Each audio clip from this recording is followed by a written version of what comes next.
Well, good morning, everyone. Welcome to the DMSC QIF Coffee Chat webinar series. My name is Mark Thomas. I'm Executive Director with the DMSC, and we are pleased to introduce our November session of our Coffee Chat series. Today, we're going to be talking about closing the skilled labor gap, and our guest presenter will be Geoff Foulds from Origin International.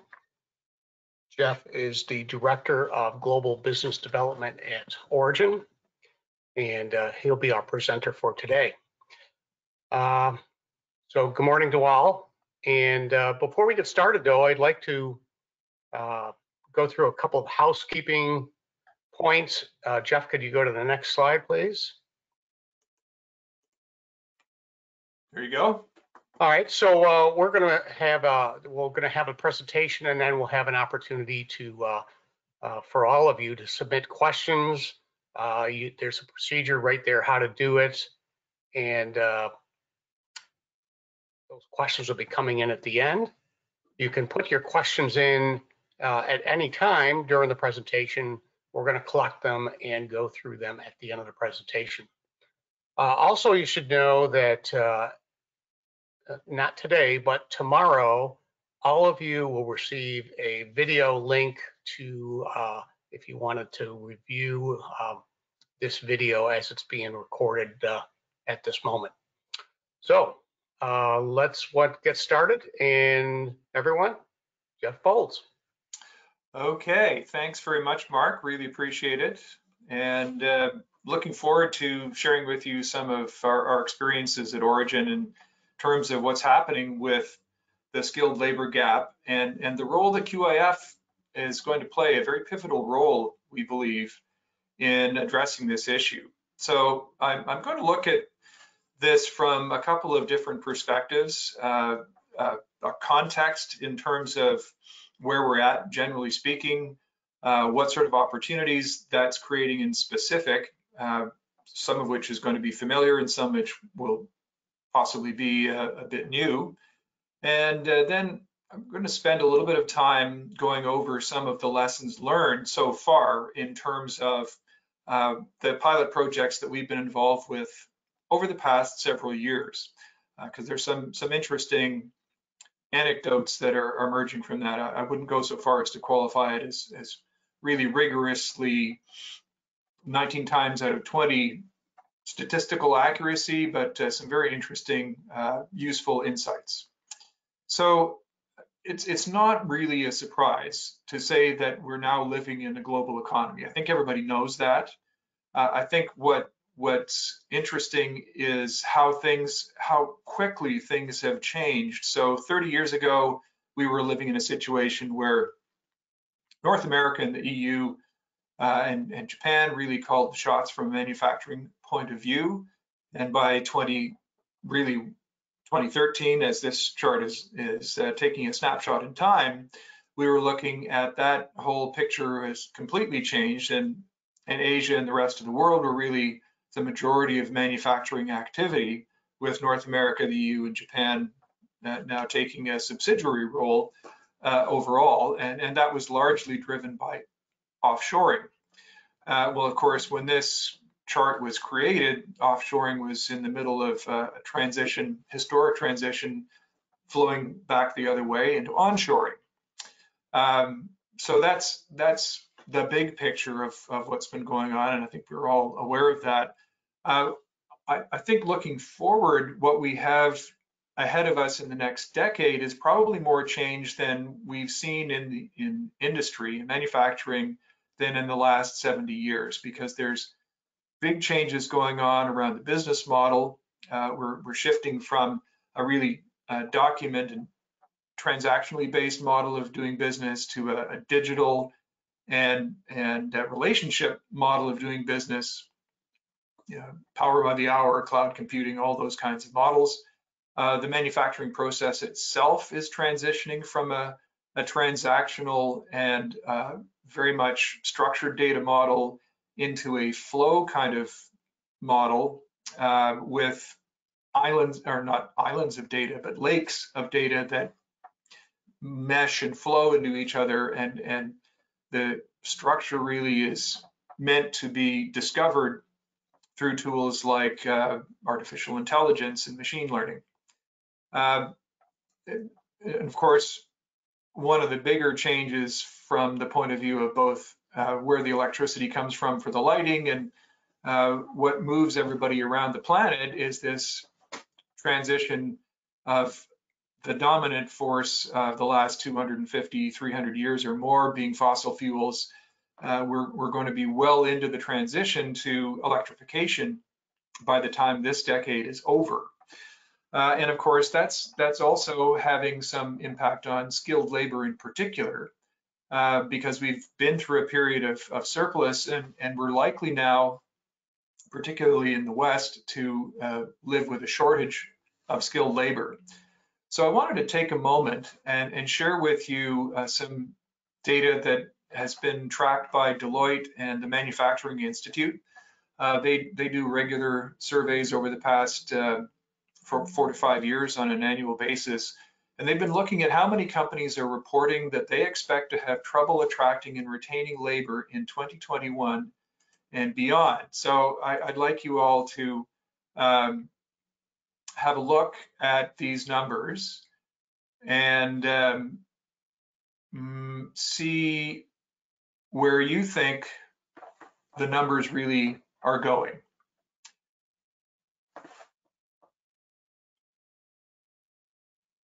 So we've got about a quarter of everybody's voted. We'll let everybody vote a bit more. Still zipping along. Almost there. Give it another 20 seconds or so.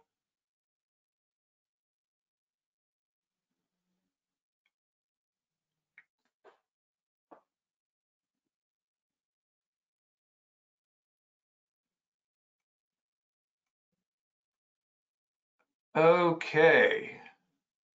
So it looks like we've got about 16%. Think it's around 20 to 29%. Almost half are giving it 30 to 39%. About 5% say it's about 40 to 49%. And about a third are saying that probably more than 50% of companies believe that they're going to have trouble attracting labor. So the actual answer is 77%.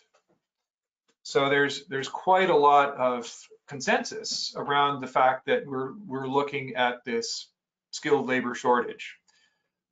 So now let's dive into this a little bit more. So what's driving all this? And it's both a supply and a demand issue. So we have falling birth rates, we have fewer grads coming out of school, and that means that we get fewer of people with the STEM skills that are the basic building blocks of pretty much everything that we want to do in manufacturing, particularly as we move forward into a more automated world in the future. And at the same time, on the demand side, STEM grads have a lot more options than they used to have. There's fintech, there's e-commerce, there's media and entertainment, there's augmented reality and virtual reality. So all of these disciplines are existing now at a scale and scope that we didn't even imagine 10 years ago. And certainly even 5 years ago would have been quite surprising to see how extensive they are today. So at the same time, back on the supply side, about 25% of the workforce is 55 and older. So that means that in the next 10 years, just because of retirement age at 65, about 25% of the workforce is going to retire, unless some sort of interesting carrots are dangled to keep them around. So this is all happening at the same time as demand for skilled labor is really ramping up. It was already ramping up because of economic growth in general from the rebound after the financial crisis in 2008, 2009. Onshoring was accelerating that. And of course, COVID now has really thrown gasoline on the fire in terms of the interest in onshoring strategic activity. So I think we can safely say that with these dynamics in play, that we're not going to see the shortage of skilled labor go away at any time in a hurry. And this is some more data from our friends at Deloitte and the Manufacturing Institute. And this is what they're outlooking for jobs in 2020, 2030. So a total of around 4.6 million openings, and upwards of 2.1 million will not be filled because there just won't be enough people who are available and ready to go. So that's basically 1 out of every 2 skilled jobs potentially could be left unfilled if the economy keeps growing and we don't do things to try and share the work around and so forth. So now what we want to look at next is this question, which is 75% of manufacturers polled identify that reskilling the workforce is going to be important or very important for their success in 2022. How many believe that they are ready to address this? So this is another poll that I wanted to share with you, and I'll just pop that up here. So this is the options. Is it somewhere around 10%? Is it 20%? Is it 30%, 40%, or more than 50%? How many do we think are ready? So we'll just give this a minute for everybody to vote, and then I can share the results with you. Incidentally, the source of this information, again, is the survey by Deloitte and the Manufacturing Institute. They continue to poll the community of some 800 manufacturers on an annual basis to update this information. And this trend has been holding fairly steadily for the past several years, from what I'm seeing. Okay, so we're up, well, most people have voted. So what we're looking at here is about 20% rank the readiness at 10%. About half the people on this call say that about 20% of the companies believe they're ready, and about another 26% believe that as many as 30% or believe that they're ready, and 5% of us on this call believe that 40% believe we're ready. So the actual number, according to the poll, is 10%. So 10% of companies believe that they're ready to do what's needed in order to be able to reskill their workforce in 2022. So that's where I think is a great jumping off point to start looking at specifically what's going to be happening in quality. So in quality, what we're looking at is, we believe, a situation where the impact may even be higher here than it would be in areas like machining and other disciplines like that. And it's because of these 4 factors. The link between age and skill is very strong in quality. There's a shortage of both diploma and higher education courses in this area because of a variety of factors, which we won't need to go into here.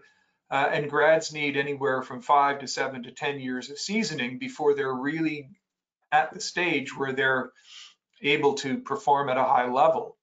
So it could take as much as 10 years to start closing the gap, even if we started actions right now today in order to address the supply side of the equation. So, and just to give you a little bit of background about where Origin sits in this whole thing, The company was founded in the early 1990s, and our vision was really to apply data to process analysis, process improvement, and process control. And we very quickly discovered that the data that we were looking for that was coming from CMM programming and measurement results was very difficult to get because of the interoperability of both the data and the programs. So we became very involved with the development of DMSC and the development of QIF, and continue to have quite a strong focus on the supply chain. Initially, a lot of our business was with the OEMs, but now we do probably more business with the supply chains than we do with the OEMs directly. So we're very involved, as I said, with all the standards that apply, DMSC, QIF, MBD, and of course the standards around PPAPs and FAIRs. Our products really span both measurement and analysis, measurement on the CMM programming and the data extraction from scan data side, and unifying and automating workflows. And again, on the analytics side, we look very deeply into GD&T analysis and the automation of that process, along with solving problems with simulation and runtime solutions. So that's really our core markets are aerospace and automotive, with increasing business coming from medical devices and other areas of manufacturing. So I wanted to get now into the new opportunities that are enabled by QIF. And I think this is really where things start to get interesting. So first of all, it impacts several critical areas. One is that with QIF, we're looking at the ability to standardize some tasks that have been very resistant to standardization. And that area would be the extraction of product manufacturing information from prints and translating that into measurements, and from measurements into programs. The ability to be able to standardize all these transition makes a huge difference in terms of the ability to be able to automate those tasks, as well as derivatives of those tasks, which would include things like measurement analytics and measurement tracing and tracking. And of course, this is also, once you get into task standardization and task optimization, you're suddenly in a position where the ability to be able to share tasks between functions becomes much more realistic and practical. So the idea that quality engineers would have to carry all the load for some of these analytical activities and tracing and tracking activities in a manual way, these kinds of things are actually very much changed by the ability to be able to standardize and automate the flow of PMI through all these derivative functions from the authority CAD. So what does that look like? Well, here's one example that we can explore, and that's, what does QIF do to change supplier CMM processes? So I've looked at this as kind of a before and after. So in a before QIF kind of environment, there were these 4 tasks that you had to accomplish, and and they were largely manual tasks that were done physically. So you had to extract the PMI from the print, balloon the drawing, and do all of that work. If it was a fairly complex set of drawings, and it's not uncommon for there to be pages and pages of prints in a drawing, that can get to be an extremely time-consuming activity. And then, of course, there's the whole activity then of translating all of that into the programming and the optimization of the path that the CMM is going to take around the part. Depending on how complex the part is, some parts will require extensive fixturing experiments to figure out how you can come up with the least number of setups so that you have the most measurement repeatability. And then, of course, once you've got all that done, the next step is that you need to set up, probably do some tweaking of the part once it's actually on the CMM table, and then you can finally run the program. Then all the automation, all of the evaluation comes after that. When you look at this from a QIF point of view, now you can really automate all those steps and have the computer do most of the heavy lifting. So the computer is able to automate the extraction of the PMI from the QIF MBD. It's able to then translate all of that MBD into measurements. It's then able to translate all those measurements into programs for pretty much any CMM and do the path optimization in software, simulated in software, so that it really improves the kind of efficiency of use of the equipment by maximizing the offline activities. And of course, you can also do fixturing experiments in software without having to take up time on the CMM. So that when you get to the stage where you want to measure the part, then it's really a case of set it up and run. So that has quite a dramatic impact in terms of time reduction. We're seeing quite consistently that we're getting an 80 to 90% time reduction, and that's in situations where the authority CAD of the OEM is not the same as the CAD that's used by the supplier. So this is including all of the process of working the information through the QIF handoff, generating all the results. And from the point of view of the people in the quality lab, it eliminates a lot of the tedium, because a lot of the tasks in a pre-QIF kind of world are very manual and very repetitive and not particularly engaging. So it's at the same time significantly increasing fulfillment, which may turn out to be fairly important, because money doesn't always solve all problems, and we certainly don't want to see a rapid escalation in employment expense, and fulfillment will help to offset that. So that's one example. Now there's another example that I want to look at, and that's really looking at how QIF can change the range and the scope of what can be done with the analysis of the GD&T that comes out of the measurement results. So once again, for QIF, we were looking at a situation where very few suppliers had quality engineers with the skill to be able to extract the datum reference frames and the feature control frame hierarchy from the OEM's PMI.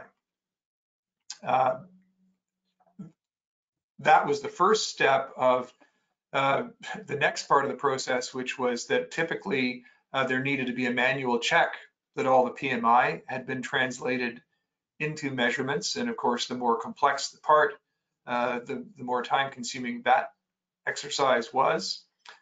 And just as a sidebar, not all PMI was getting interpreted and reflected in the programs that were being used to measure the parts, which I don't suppose is a surprise to anybody on this call.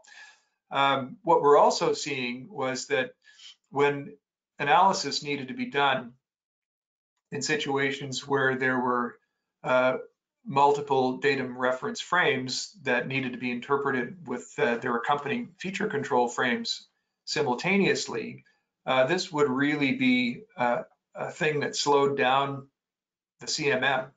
So it was not very efficient to have the CMM being required to do this sort of analytical work, as well as being able to capture all the measurement points. When you wanted to be able to develop capability reports, if you were working in a PPAP kind of environment, once again, these would be another manual step to compile all the results from the 30 sample parts and develop all of the Excel spreadsheets and so forth that reflected what was found. And then finally, if you wanted to develop a gauge to be able to provide in-process go, no-go checks, this would be weeks of additional work and substantial additional cost, depending on the complexity of the part. which would give you fast go, no-go check in process, but it wouldn't capture any of the process data, the process health. So now let's look at what we're getting in an after QIF kind of world. Well, now we're in a situation where the software is able to extract the datum reference frame and feature control frame hierarchies automatically from the OEM's PMI. So pretty much all that information is now available to all suppliers right out of the box. At the same time, we're also looking at a situation where the software is able to automatically check that all the PMI that was attached to the CAD has been translated into measurements. When we get into situations where GD&T analysis needs to happen, that can all happen offline, which means more measuring. And it can also mean that the results are much more easily shared with, say, the people in production engineering. So that helps to share the load somewhat in terms of moving the task around across these functions. So we're also seeing the ability to be able to generate instant capability reports as soon as the last measurement is captured from the last of the sample parts. Because again, all the information that's needed to generate that report is extracted from the PMI and is available for these derivative functions. And of course, probably one of the more surprising side effects of all this is that it's now possible to be able to program scanners as soft gauges using all this same datum reference frame and feature control frame information from the OEM's PMI. And it takes very few seconds to be able to create essentially a software gauge, which will give both in-process go, no-go checks, and it will also capture simultaneously all of the process data that you want in order to be able to monitor machine health and do predictive analytics on maintenance and what the right timing for all that can be. So I think these two examples are really great examples of just how much QIF can impact the work that's currently largely done manually and can now be done in a much more automated way. And now I want to share with you some other lessons learned from our QIF pilot projects over the past several years. So first of all, I'm looking at this through a variety of 4 lenses. And if you're familiar with the balanced scorecard methodology, this will be all familiar to you because there's the financial lens, the skills and know-how lens, the process and tools lens, and the customer lens. So I'm going to orient some of the experiences that are a bit random into these buckets because it helps understand a bit better where things are coming from. So first of all, I'm sure that some of you have found business cases really are cross-functional. The investments, many of them get made in, say, the design office to be able to support the addition of NBD annotations to the CAD. But the payback often comes in production and in inspection. So that makes it more challenging to be able to develop the business case because we're in a situation where typically we don't think in terms of budgeting for activities in a cross-functional way. A more surprising issue, I think, is that the choice of parts that is used for the pilot projects can have quite a difference in terms of how the business case looks when you're all done.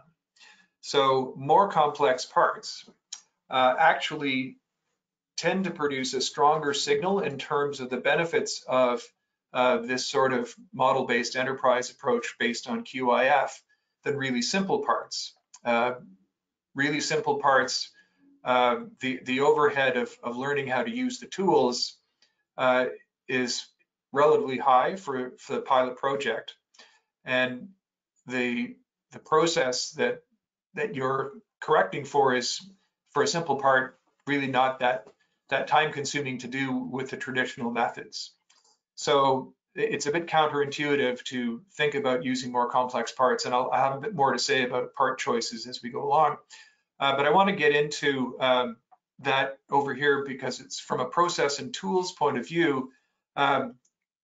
Again, what we found is that legacy parts can be considerably more challenging to deal with when it comes to implementing this model-based enterprise than new build parts.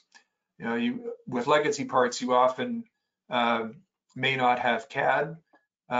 If you have prints, the prints may not actually represent the as-built configuration. So there's a lot of work that needs to go on in order to be able to reconstruct all of that before you can really get to the stage of running the pilot project. Another aspect of this is that we frequently get asked,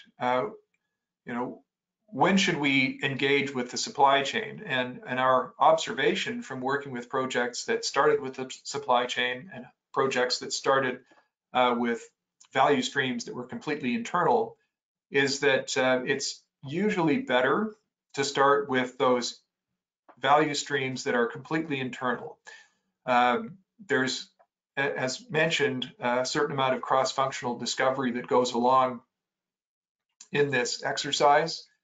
So the idea that you're trying to minimize the amount of moving parts is, I think, a fairly significant one here. When you bring in third parties from, say, purchasing and legal, and then the counterparts on the supplier side, it adds more layers of complexity. So for that first go around, it's really great to wring out the process with processes that value streams that you really control internally. From a skills and know-how point of view, we're seeing now that production engineers really want fast access to the measurement data in forms that they can use it in, and QIF really facilitates that transaction. This is nothing that production engineers haven't wanted for a long time. It's just been almost impossible to deliver it to them in a more manually based process, a more document-based process. When we shift to these automated processes that are facilitated by QIF, then engineers are getting it very much in the form that they want. What we're also seeing at the same time is significant skills gaps, and this is both in the current workforce and in the supply of grads. So understanding of GD&T is not where it could be. There needs to be a lot of upskilling in that area, as well as what it takes to generate machine-readable model-based definitions and machine-readable models when you're talking about it being used by a derivative function instead of being model rated through the filter of a print interpreted by a human being. So this is something that we expect both the diploma and the degree programs need to support, both from a reskilling point of view in offering some micro-credentials in these areas, and in terms of new grads and emphasizing these kinds of model-based enterprise skills as part of both diploma and degree programs. So the last piece of this is that we're starting to see over the past 2 years a trickle of pilot projects is beginning to increase, and in all likelihood, because of the information that we were looking at earlier on about the supply and demand issues around the people with the skill sets for this, we're going to have some interesting times to manage the availability of labor to execute on the volume of pilot projects that we expect to see as more and more companies jump in with both feet in this area. So, in summary, what we're really seeing with QIF is that it enables automated traceability of characteristics in measurements, in reporting, in analysis. So all the way through this process that was historically a very tedious manual bookkeeping exercise. QIF really also automates the validation that you got what you asked for in the PMI, and it eliminates a lot of the variability in the measurement process because of differences in the way that different machines work. We're also seeing that engineers do have the ability to do analysis on results and troubleshooting on pretty much any characteristic from any point in time or time period, a range of time, to a degree that just, again, was not really possible. And a lot of it was more done with inference than with data. So we certainly see the prospect that QIF is going to help make the labor shortage a bit less severe by enabling these downstream functions to make use of the CAD and the MBD that comes to them from the OEM. And possibly one of the more interesting areas of this whole exercise is that it's going to enable the capture of tribal knowledge. And this is something that some of the technical groups of QIF are already working on. And if this is an area that's of interest to you, I would strongly encourage you to get involved with that aspect because there's plenty of room on the committees to get involved. So that is really the presentation in total. So I'm wide open now for question and answer.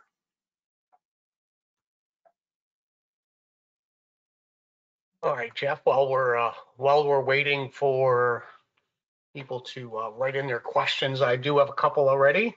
Okay. So the first one is, how long should a pilot project last, or how long should it take? Right. So I'm not going to say it depends, but what we've noticed is that the way that the pilot project plays out really depends on the nature of the part that you're working with. So if it's an existing part that's you have samples of that you can work with, but you're not actually tied to production, then the pilot project can actually run quite quickly. And because of the degree of automation that it introduces into the process, a pilot project might be as short as a week. On the other hand, if the part is one that you are looking at that's part of an existing ongoing manufacturing process, then you're really in lockstep with the time frames of that manufacturing process. So that can mean that the process could take weeks or even months to work through. That makes sense. So there isn't a perfect answer to that one. It really depends on whether you're working with an existing part that's been done, or you're talking about a part that's a new build part that's part of a dynamic process. All right, very good. So thank you for that.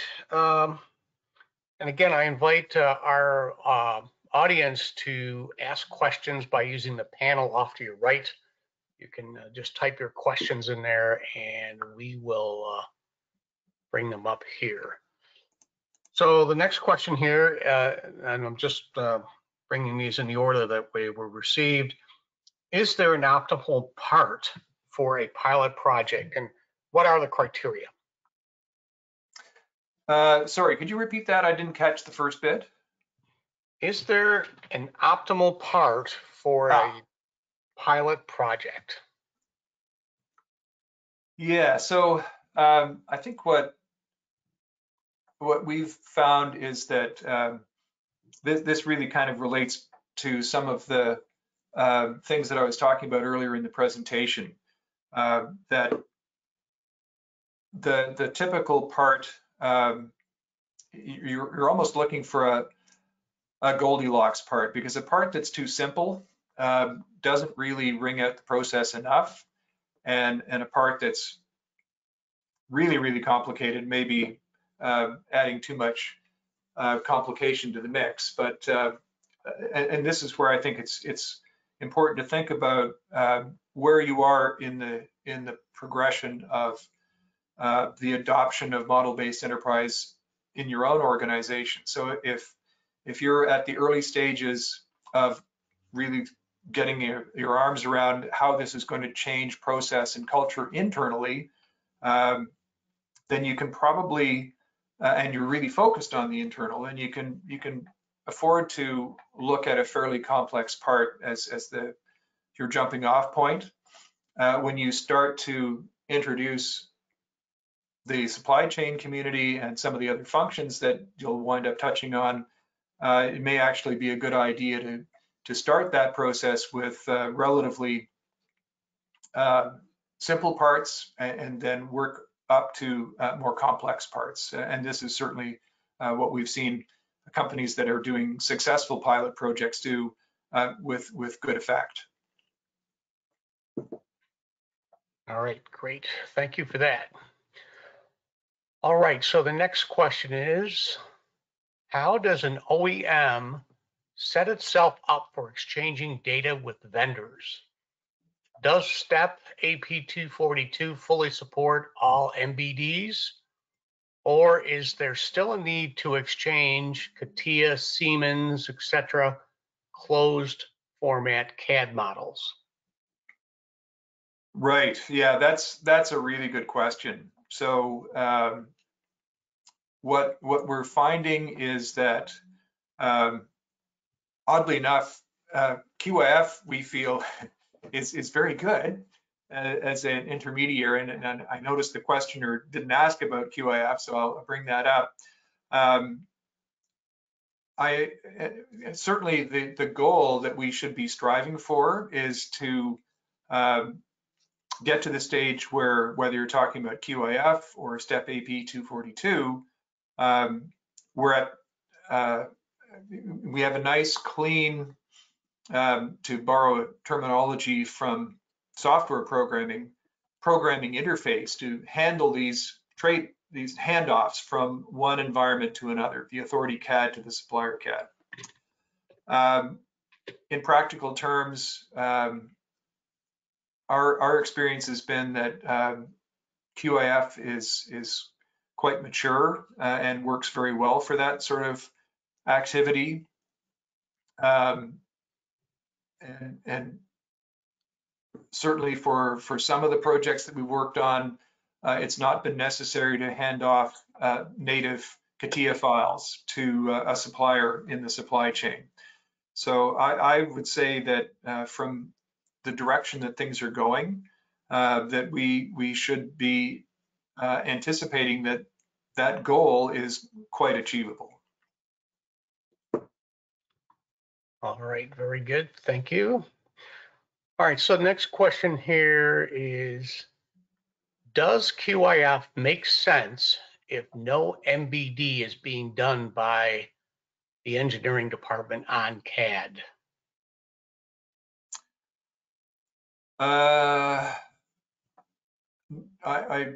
Yeah, so that's an interesting question. So I think at that point you're really talking about using QIF purely for communicating geometry from the design office to downstream functions and relying on some other form of transmission to capture the PMI and translate that to the downstream functions. So is there some benefit in doing that? Yes, I think so.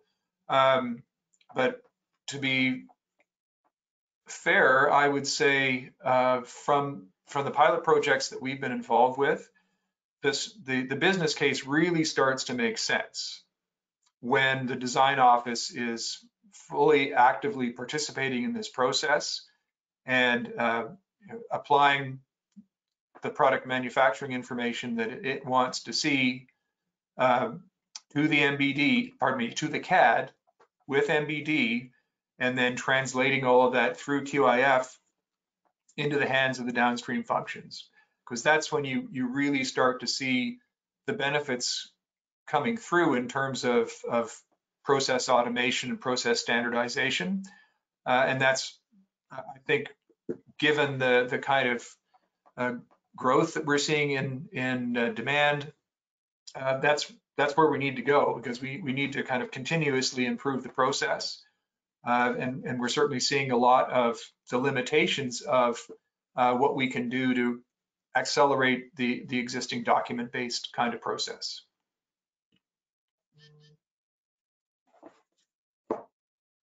All right.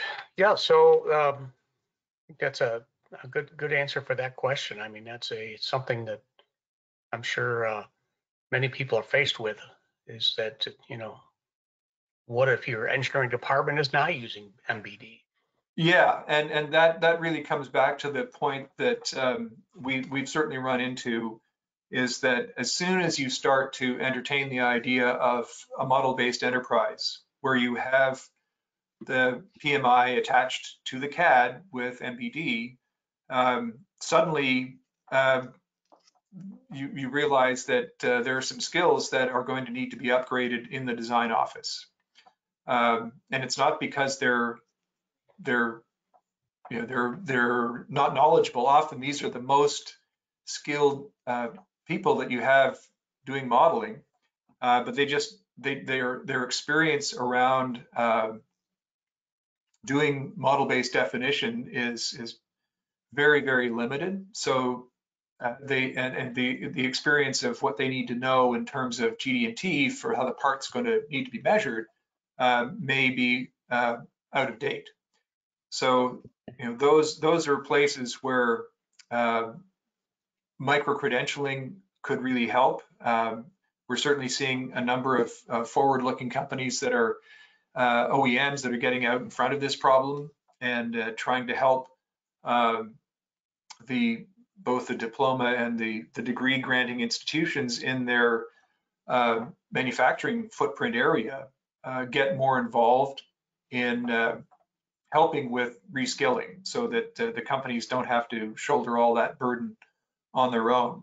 So the picture that we're looking at today is a lot more demand than there is supply for all these things. But I think in even 2 or 3 years, we could see a very different outlook and a much better outlook in terms of supply in these kinds of areas, because certainly we're also hearing that there's now a lot more awareness of the problem. So it's a hard problem to solve if people don't really recognize it. I think people really recognize it now, and it's just going to be a case of time and application to get better results than we've been having up until now.